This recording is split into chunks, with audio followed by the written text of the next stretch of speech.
우리 예수님을 믿는 사람들을 부르는 칭호가 여러 가지가 있습니다.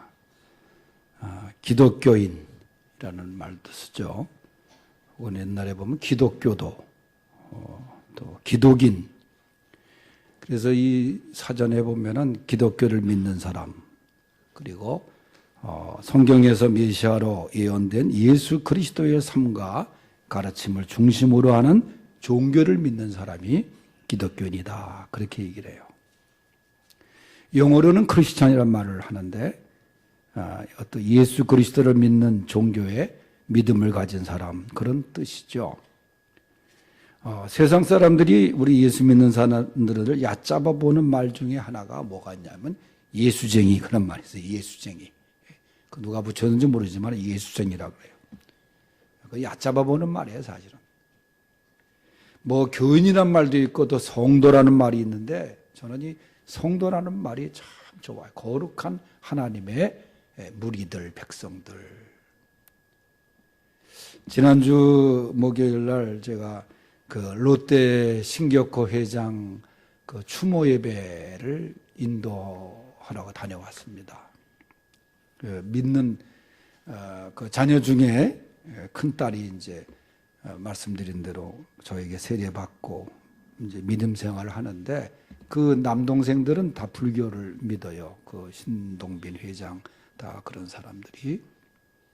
그런데 이제 조용히 아버지가 생전에 기거하시던 그 방에서 예배를 좀 드리기를 원해서 제가 롯데 호텔 그냥 신관에서 목요일 날 3시에 만납시다. 사람을 보내겠습니다. 그래서 저는 어디서 드릴까 이렇게 궁금은 했죠. 호텔 방에서 드리나 아니면은 이분의 사무실에서 드리나. 그래서 갔더니 그러니까 신격호 회장의 손녀 딸이 나와서 우리 안드레 목사하고 제가 둘이 갔는데 그래서 이제 영접을 나와서 제가 엘리베이터를 타고 38층에 올라갔더니 그 38층을 다 쓰고 있었더라고, 신격호 회장이. 언론에 텔레비전에 나오는 그 공간을 제가 보니까 낯익은 공간에. 그래서 평상시에 그 신 회장이 앉았던 의자에 앉아가지고 그 다음에 둘러앉아서 예배를 드리는데 제가 가기 전에 고민한 게 뭐라고 이분을 칭호를 사용할까. 신격호 회장이라고 그럴까. 원래 직함은 보니까 총괄회장이었더라고. 롯데 총괄회장. 그날 그 롯데에서 부르는 거고. 그래서 제가 김창희 목사님하고도 제가 얘기를 하면서 이분이 마지막 임종할 때 기도를 제가 해드렸는데 그저 하나님께 의탁을 했습니다. 그랬더니 기도해서 하나님께서 그 영혼을 받으신 거지 그러시는 거예요. 마지막에 좀 어떻게 보면은 잘 평상시에 주님을 믿고 가셨으면 더 좋았을 텐데 임종 직전에 이제 기도를 하고 그러고 가셨잖아요. 그래서 제가 이름을 성도라고 불렀어요. 신격호 성도. 그렇게 놓고 예배를 인도하고 그 다음에 임종기도 때 읽은 시편 23편을 다시 그 말씀을 증거를 하고 기도를 예배를 또 인도하고 왔습니다. 그 딸이 눈물을 흘리면서 같이 예배에 동참을 하고 그래도 마지막에 그 마음이 참 평안했다는 거예요. 꿈에 본인 꿈에도 아버지가 하늘나라에 간 것을 확신할 수 있는 그런 꿈을 꿨다는 거예요.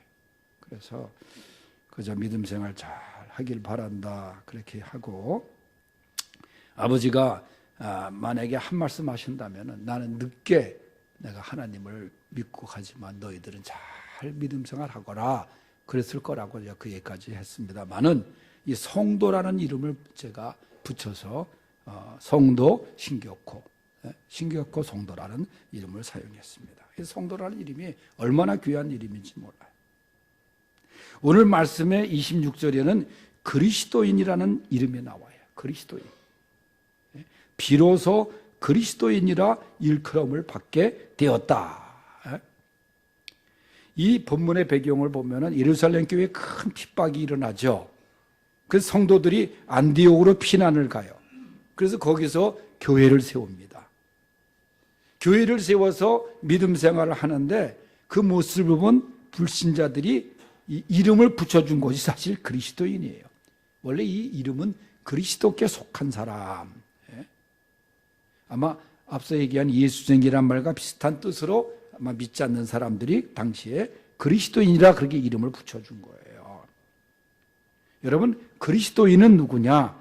예수님께, 그리스도께 속한 사람입니다. 요한복음 15장 14절에도 보면은 예수님이 내 안에 거하라 나도 너희 안에 거하리라 말씀하셨어요. 주님 안에 거하는 사람, 주님이 내 안에 거하는 사람, 이 그리스도인이에요.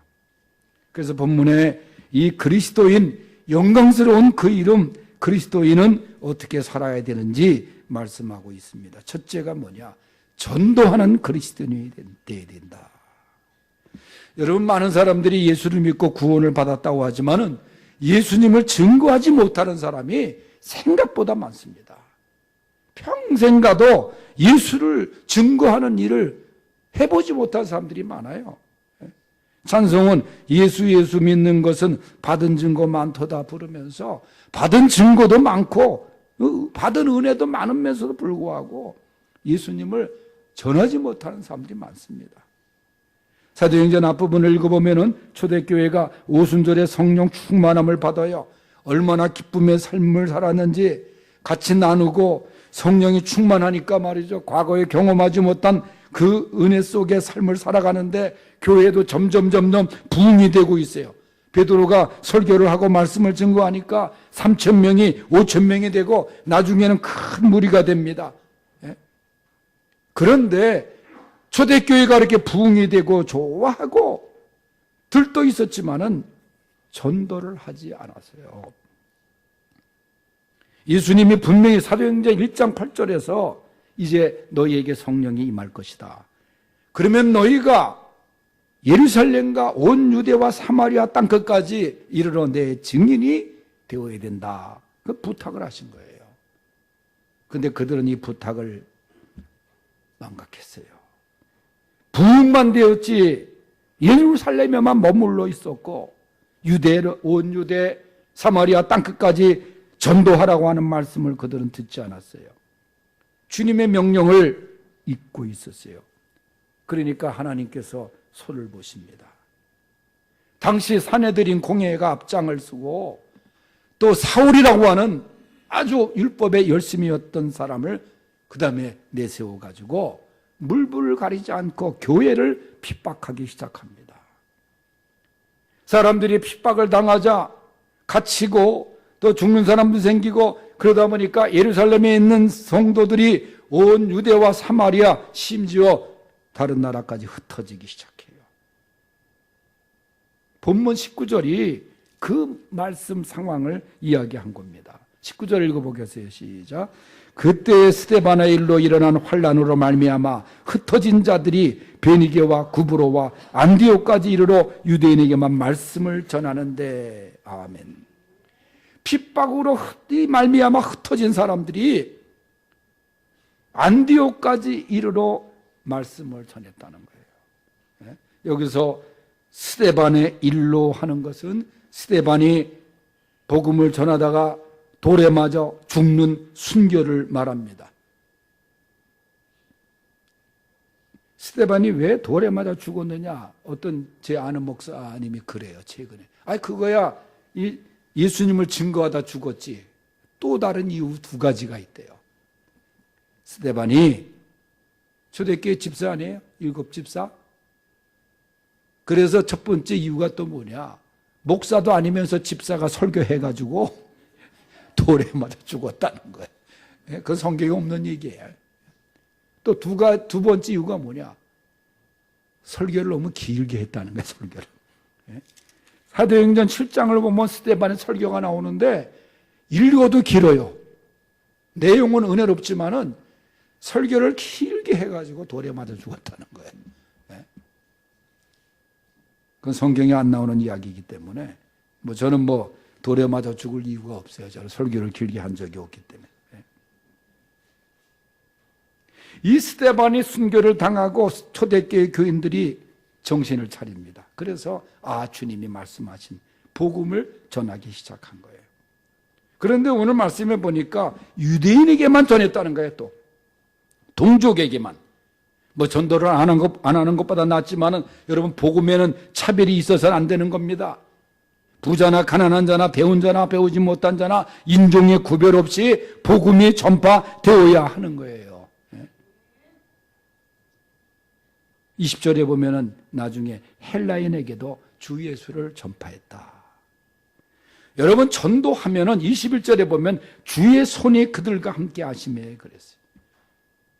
내가 전하지만은 주의 손이 함께 합니다. 주님이 함께 하십니다. 그럴 때 수많은 사람들이 믿고 죽게 돌아오더라. 그랬어요. 여러분 전하십시오. 말씀을 전하십시오.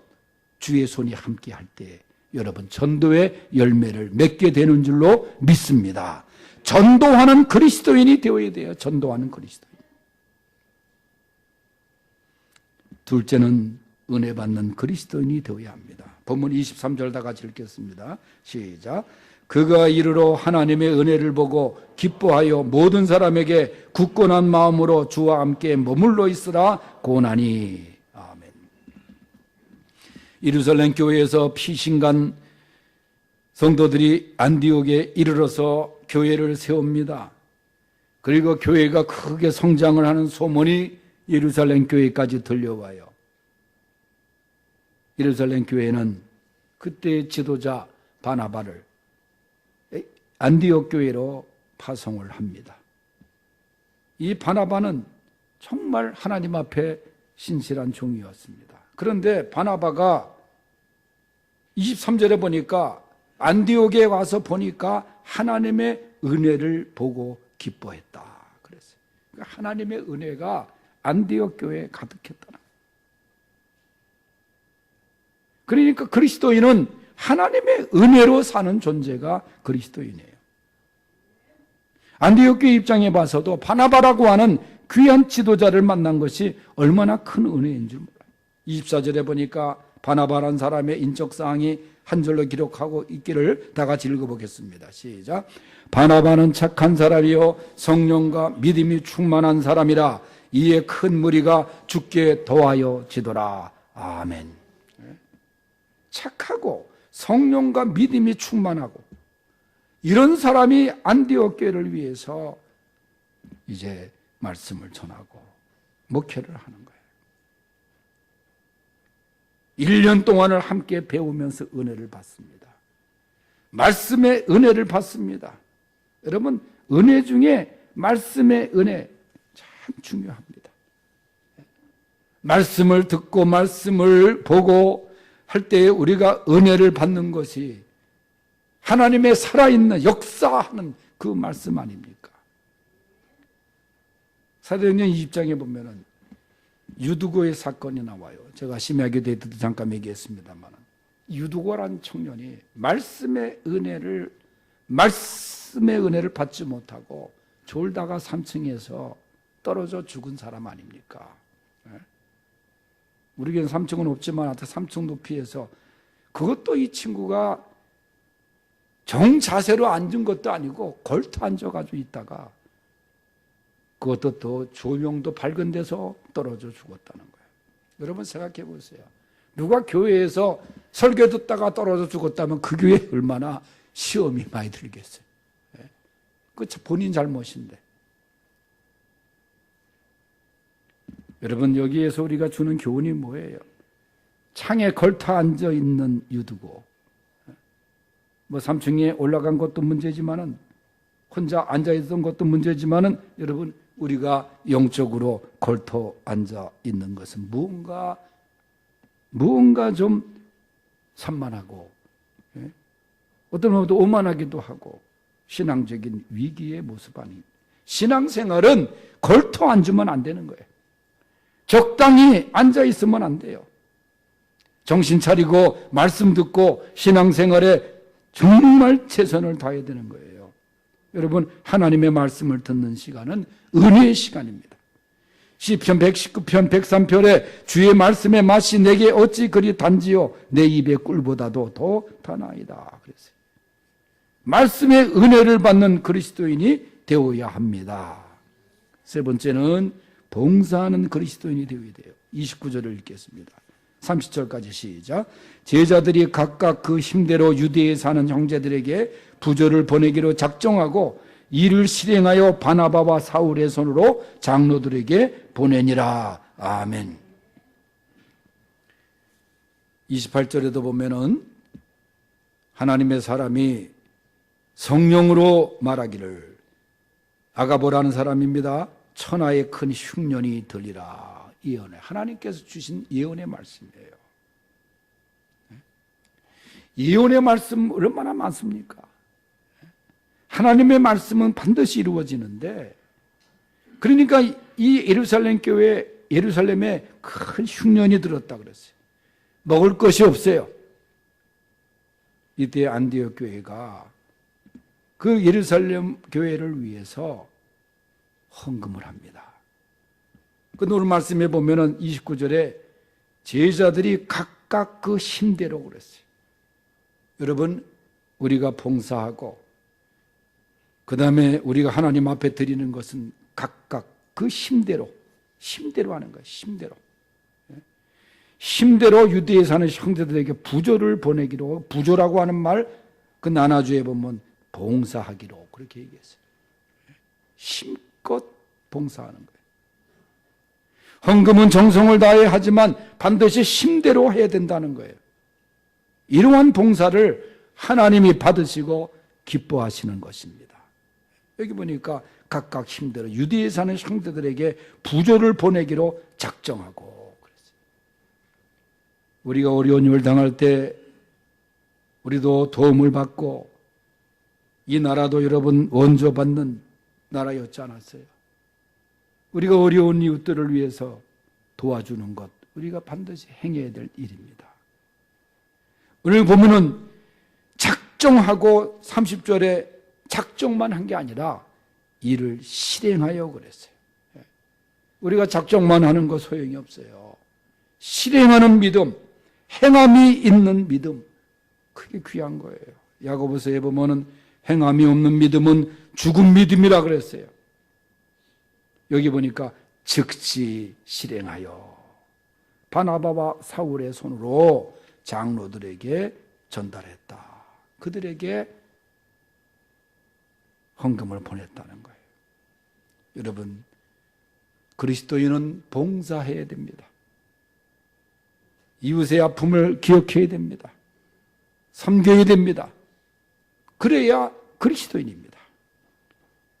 이제 말씀을 정리합니다. 그리스도인은 전도하는 그리스도인이 되어야 돼요. 전도는 무엇으로 대신할 수 없는 거예요. 열심히 전도하는 그리스도인이 되어야 됩니다. 그리고 은혜를 받는 그리스도인이 되어야 돼요. 은혜는 믿음의 자산입니다. 그리고 봉사하는 그리스도인들이 되어야 돼요. 어려움을 당한 이웃들을 위해서 봉사하는 안디옥 교회처럼 우리 수주강성교회도 그렇게 이웃을 섬기는 교회가 되어야 될 줄로 믿습니다.